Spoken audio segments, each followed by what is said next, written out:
Hey everyone, and welcome to Cooking Companion TV. I'm Jenna Edwards, and you're watching a demo on creamy orzo. This recipe comes from the America's Test Kitchen Family Cookbook, and give this video a thumbs up if you like it.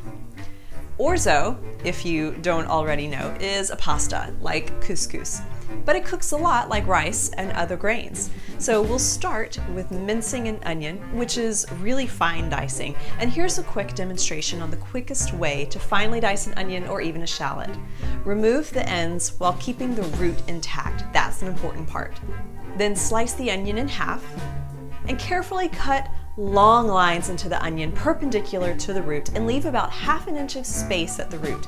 This keeps the onion together for easier dicing. And then cut parallel to the root, making even diced pieces. And you can use your fingers to keep the long lines together.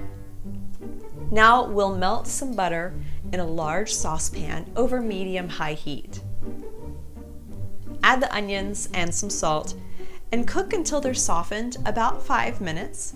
You can tell as you stir that fresh onions have a little crunch to them. And when they've reached a softened state, you won't hear that crunch. That is a softened onion. Now stir in minced garlic, which you can do on a cutting board, or use a microplane like me, which pulverizes the garlic into a paste. And just stir it in for about 15 seconds until it's fragrant. Now stir in the orzo and cook for about 5 minutes.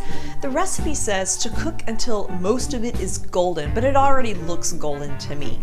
So nonetheless, after 5 minutes, we'll stir in some broth and then a little wine and bring it all to a boil.